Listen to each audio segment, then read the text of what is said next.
righty, you guys can have a seat. Well, good morning. Welcome to H2O. It's so good to be together today. If you're new or visiting, again, we want to say welcome and we're glad you're here. Just a fair warning, my whole family is sick, and so I'm fighting off a cold a little bit myself this morning. So if I look a little hazy, that's why. So if for some reason I need to step out, I think Caleb will come up and do something, right? Yeah, we didn't even talk about it, so we're good to go. But I'm feeling great. We're going to get through this one, no problem. We are in week 2 of this series in the book of Daniel, and we love this book. I think even just for me personally, this has been one of my favorite books in the whole Bible. And I know for most people, when they think about the book of Daniel, they think about chapter 6 with him in the lion's den, but there's so much more to this book. There's so much richness and depth, and so many things that I believe can apply to our lives. And the theme we're looking at in the book of Daniel is life in exile. And Daniel's story, Caleb got into this last week. Daniel was brought and taken away from his homeland and was forced into a strange land. And the Jewish people were taken by the Babylonians. They were defeated by the Babylonians in war, and so they were essentially brought in as slaves, and they had to adapt to the customs and culture of living in Babylon in a new city. And so Daniel, in this situation, he decided to use it for good. He sought the welfare of Babylon. He sought to influence it for God. He was able to go before kings and point them to the things of God. And you know, Jesus, he said that Christians were called to be in the world, but not of the world. And what's amazing about Daniel, he didn't compromise his values. He lived as a child of God. And there's a tendency among Christians to do one of two things when it comes to the things of the world. We can either isolate ourselves or we totally give into the world and we're influenced by the world. And that's not the way we're called to live. We're to be in the world, but not of the world, as Jesus says. We need to be like Daniel and not compromise on the truth of Jesus, but seek to influence our world and to be active in influencing our world.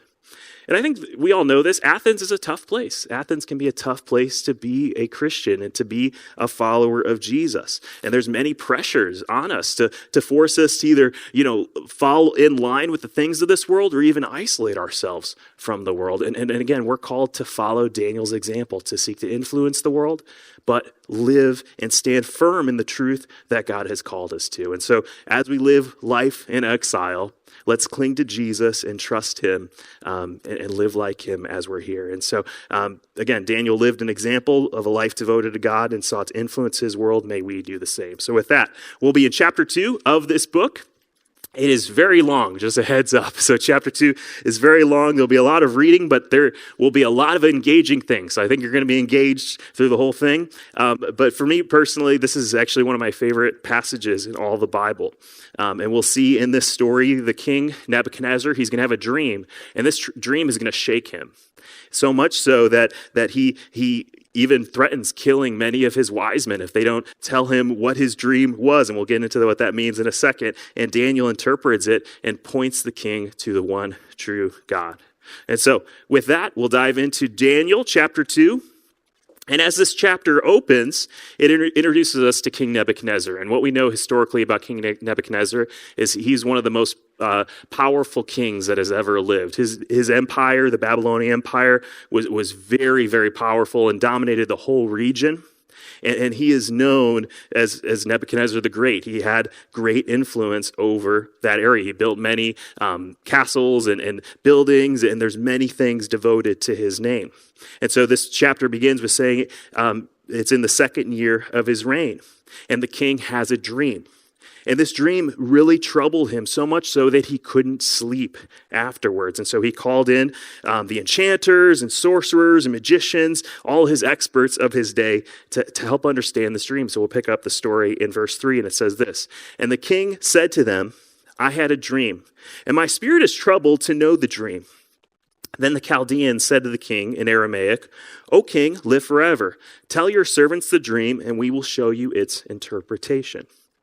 So we'll pause there. So typically during this period of time, people were very suspicious and superstitious, I should say. And so they would have people who would help interpret dreams. If a king had a dream, he would go to his wise men And he would say, here was the dream. What do I do about it? And they would open up their dream book, and say, well, you had this symbol, this shirt on. This is maybe what this could have meant. And they would help interpret the dream. And usually it was a lot of fluff just to help make the king feel better about whatever he was thinking about. But in this particular example, the king throws a curveball. And we'll see that in verse 5. It says, the king answered and said to the Chaldeans, the word from me is firm. If you do not make known to me the dream and its interpretation, you shall be torn limb from limb, and your houses shall be laid in ruins. But if you show me the dream and its interpretation, you shall receive from me gifts and rewards and great honor. Therefore, show me the dream and its interpretation. Okay, so here's what's happening. So this is very different than what these men would have expected. The king is telling these men to, instead of him sharing the dream with them first, he wants them to tell him what he dreamed. This was very, very weird for the wise men, I'm sure. And what we can see here is that Nebuchadnezzar was so moved by this dream. It really affected him. He knew it was from a divine hand. And so he wanted to make sure the interpretation was correct. So he's almost calling out to the gods or his gods and saying, if you want me to know this, I'm going to trust the interpretation if my wise men can tell me what I dreamt first. And this really affected these men. In verse 7, they answered a second time and said, let the king, oh wait, I'm sorry, I'm way ahead. I am. Then they answered a second time and said, let the king tell his servants the dream, and we will show its interpretation. The king answered and said, I know with certainty you're trying to gain time, because you see that the word from me is firm. If you do not make the dream known to me, there is but one sentence for you. You have agreed to speak lying and corrupt words before me till the times change. Therefore, tell me the dream, and I shall know that you can show me its interpretation. Then the Chaldeans answered the king and said, there is not a man on earth who can meet the king's demand. For no great and powerful king has asked such a thing from any magician or enchanter or Chaldean. The thing that the king asks is difficult, and no one can show it to the king except the gods who dwell not in flesh. The king wouldn't relent, though, and the passage goes on to share that he is angry, and he wants to know the dream before the interpretation. And he calls for all the wise men of Babylon to be killed because they will not give the dream before the interpretation. And so the king sends out his men to kill all the wise men. And he goes to Daniel and his friends. And Daniel hears of this, and he approaches the captain of the guard, whose name is Arioch. And Daniel says to him in verse 15, it says, Daniel declared to Arioch, the king's captain, why is the decree of the king so urgent? Then Arioch made the matter known to Daniel. And Daniel went in and requested the king to appoint him a time that he might show the interpretation to the king.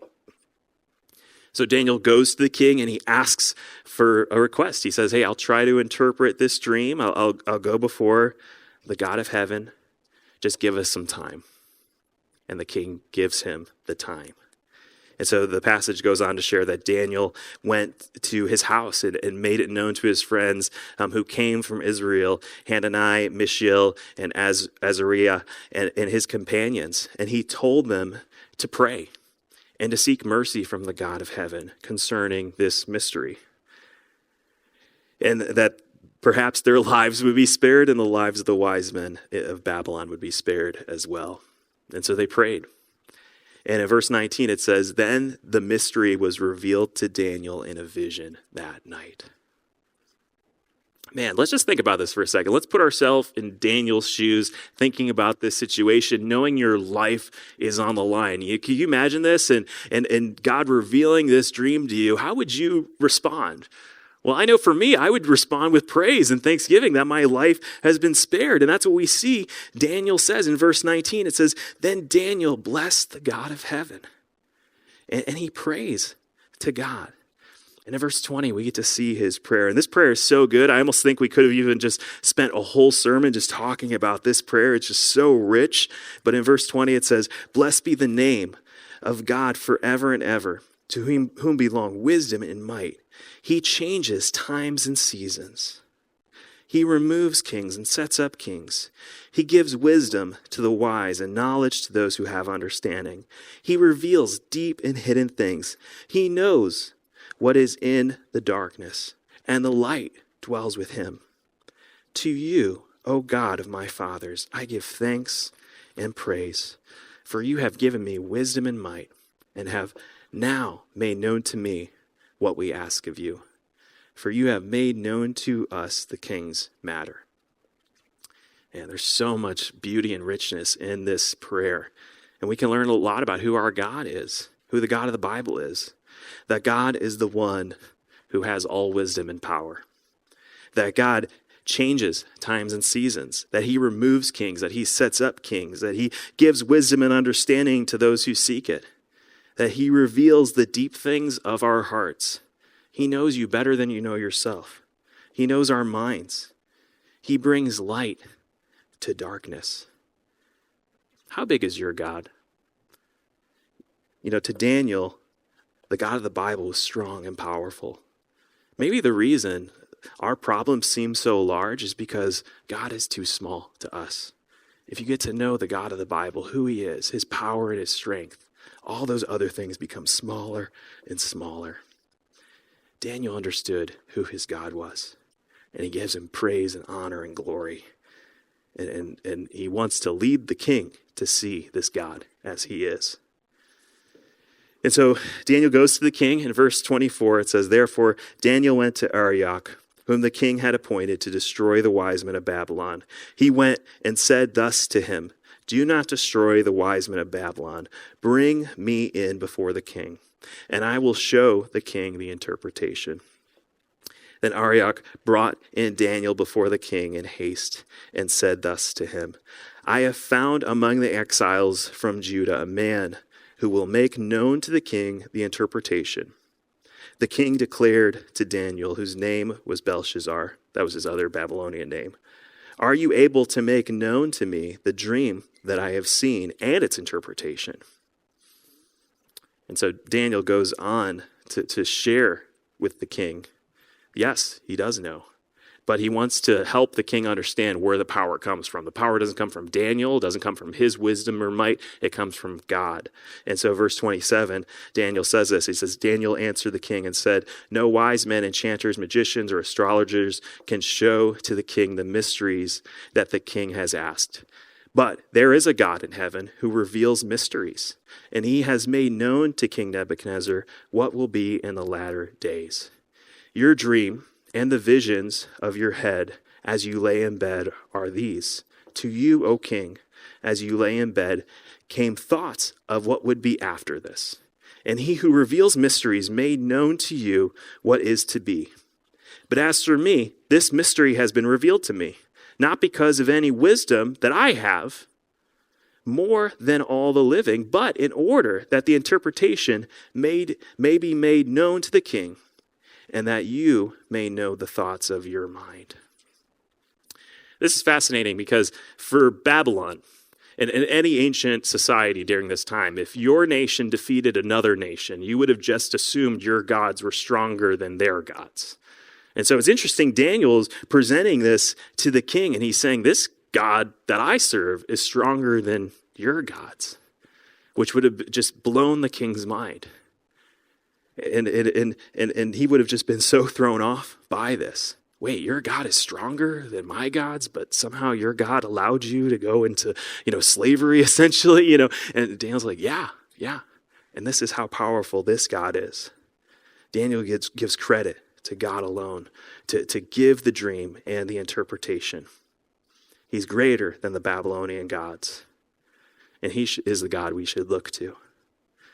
And so verse 31, without further ado, here is the dream. Verse 31, it says, "You saw, O king, and behold, a great image. This image, mighty and exceeding brightness, stood before you. And its appearance was frightening. The head of this image was of fine gold, its chest and arms of silver, its middle and thighs of bronze, its legs of iron, its feet partly of iron and partly of clay. And as you looked, a stone was cut out by no human hand, and it struck the image on its feet of iron and clay, and broke them in pieces. Then the iron and the clay and the bronze and the silver and the gold all together were broken in pieces and came like chaff of the summer threshing floors, and the wind carried them away so that not a trace of them could be found. But the stone that struck the image became a great mountain and filled the whole earth. So we have this vision of this giant statue. I have a photo of it here just to give a visual of what it could have looked like. And to Nebuchadnezzar, this statue was tall and frightening. And it's made of different metals. The head was gold, shoulders and arms of silver, and descending into bronze and iron and feet of clay. And then the story says that there was a stone cut by no human hands, and it strikes this image on the feet at the weak point. And the whole thing comes crashing down. So what does this story mean? Well, thankfully, Daniel gives us an interpretation. In verse 36, it says, "This was the dream. Now we will tell the king its interpretation. You, O king, the king of kings, to whom the God of heaven has given to the kingdom, the power and the might and the glory, and into whose hand he has given, wherever they dwell, the children of man, the beasts of the field, the birds of the heaven, making you rule over them. You are the head of gold." That was a lot of words just to say you're the head of gold. 39, "Another king inferior to you shall rise after you, and yet a third kingdom of bronze, which shall rule over the whole earth. And then there shall be a fourth kingdom, strong as iron, because iron breaks to pieces and shatters all things. Like iron that crushes, it shall break and crush all things. And as you saw the feet and toes, partly of potter's clay and partly of iron, it shall be a divided kingdom. But some of the firmness of iron shall be in it, just as you saw iron mixed with soft clay. And as the toes of the feet were partly iron and partly clay, so the kingdom shall be partly strong and partly brittle. As you saw the iron mixed with soft clay, so they will mix with one another in marriage. But they will not hold together, just as iron does not mix with clay." So we see here there are 4 kingdoms listed. We understand that Nebuchadnezzar in Babylon is one of the kingdoms, and then there's 3 others listed, all in descending from gold, silver, and bronze, iron, and clay. And Daniel gives some insight into who some of these nations might be. But first, the rock. Let's not forget the rock. Verse 44, it says, "In the days of those kings, the God of heaven will set up a kingdom that shall never be destroyed. Nor shall the kingdom be left to another people. It shall break in pieces all these kingdoms and bring them to an end. It shall stand forever. Just as you saw a stone was cut from a mountain by no human hand, and that it broke in pieces the iron, the bronze, the clay, the silver, the gold. A great God has made known to the king what shall be after this. The dream is certain, and the interpretation is sure." God will set up his own kingdom, the rock, God's kingdom, that will crush all of these other kingdoms. This kingdom will not be broken. It will stand forever and ever. So after hearing this dream and the interpretation, Nebuchadnezzar fell on his face and paid homage to Daniel and commanded an offering of incense be offered to him. This is almost worshipful, very strange. And in verse 47, he says, "Truly your God is God of gods and Lord of kings and revealer of mysteries, for you have been able to reveal this mystery." And the passage closes sharing that the king gave Daniel great honors and gifts and made him ruler over the province of Babylon and over the wise men, and Daniel appointed his friends to run the affairs of Babylon. And Daniel worked directly for the king. All right, we can pray and go home. Is that it? We're good. So, okay, what do we do with this passage? Most people, when they think of the book of Daniel, they think again of the lion's den. But another popular theme in the book of Daniel is prophecy. And it's, in fact, the second half of the book is full of dreams and prophecy. And so many have tried to decipher what these things might mean and have spent time trying to decipher biblical prophecy. And there are countless books, charts, videos on the subject of biblical prophecy and end times things. And ultimately, we don't have a full picture of these things this side of eternity. We have to approach these things with humility and understand the limitations of our own minds. And to be frank, many have wasted so much time and energy trying to figure out the prophecies in Daniel and in Revelation. And sadly, many of these predictions end up being wrong. For example, if you're around my age or older, you'll remember this from 2010, 2011 range. The owner of many Christian radio stations, his name was Harold Camping, bought a ton of billboards around the country with this on it, that Jesus would come back May 21st, 2011. What year is it, Jess? 2025. We can say he was wrong, right? He was very, very wrong. May 11, 2011 came and went. He even tried pushing it back, saying, I messed up the dates in Daniel. It was actually October. And that came and went. And sadly, he was just an old man who really desperately wanted to see the return of Jesus in his day. Jesus says in the Gospels, no one knows the day nor the hour of his return. If anyone does say it, you should avoid them. It's not just the return of Christ. People point to leaders saying they're the Antichrist, and every generation thinks this is the end. And yes, I do believe there will be an end point. And I do think things will get worse before they get better. But we should avoid wasting too much time, money, resources on these things that are just a mystery that we're never going to have a full glimpse of.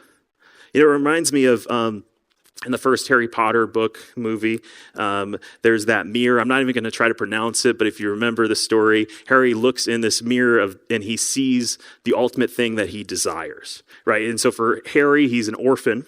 And so what he desires is his parents. And so he looks in the mirror and he sees his parents, his true heart desire, because he grew up without them. And I like what Dumbledore, his mentor, said about this mirror, this special mirror. He says, Harry, don't spend too much time looking in the mirror, because people have wasted their lives looking into this mirror at the things they ultimately desire, wondering if they're real or not. And they have wasted their lives. They forget to live as they look in this enchanted mirror. And yes, prophecies and mysteries are fascinating. We want to know our future. We want to understand how things end.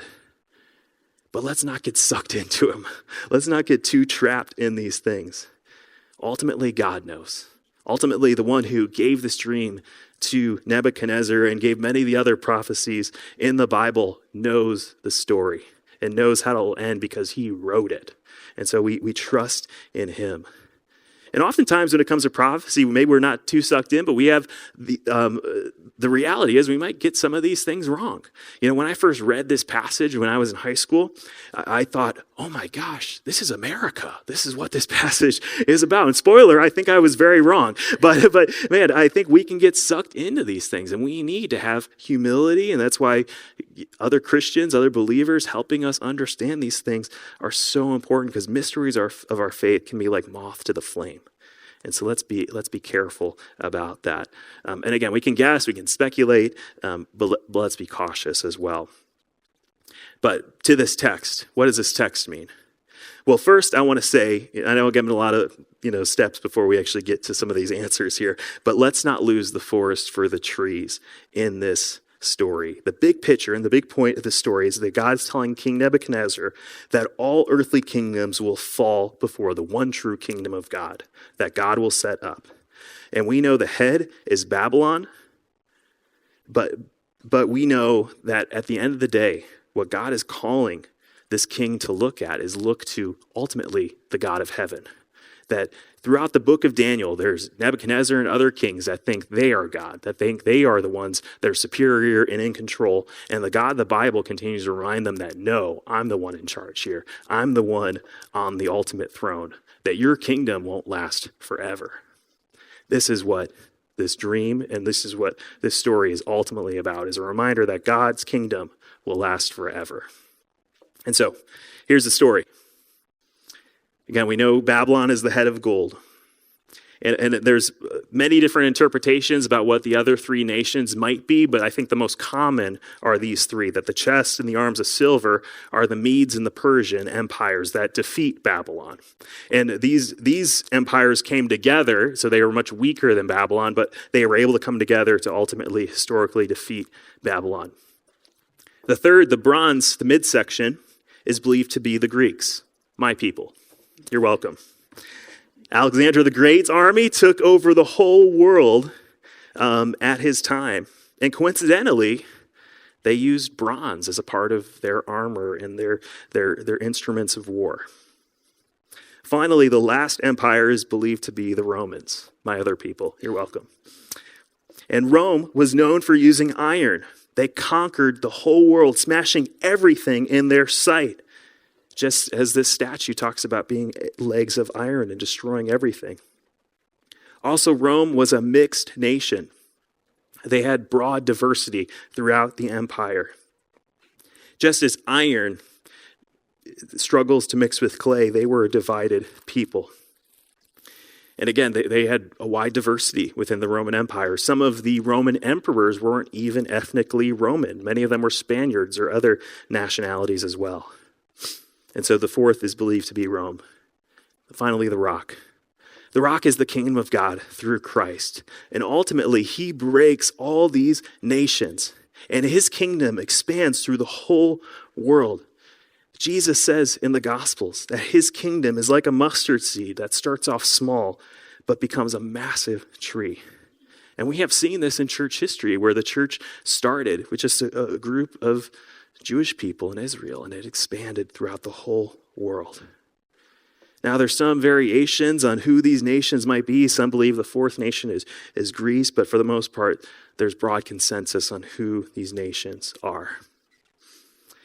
Now, where there's some disagreement is if this dream has been fully interpreted, or if there's aspects of this dream that are yet to be interpreted. And where people look into that is they look at the feet. And so the feet has 10 toes. And so in Daniel 7, it talks about 10 nations that come out of potentially Rome. And I'm not going to get into some of those details. I don't want this sermon to feel like a Reddit post, so sorry about that. But if you have questions, I can point you in the right direction. There are great Christians on all sides of this conversation, so I just want to be clear about that. I tend to lean towards most of this probably already took place, because those four nations are no longer with us, and the return of when Christ came, established the church. But again, there's many different perspectives on this, and ultimately, Jesus will set up his kingdom when he comes again, and we do believe this as well. That all these kingdoms, whatever they are, all kingdoms of man, will crumble. They have a weak foundation. They will fall apart.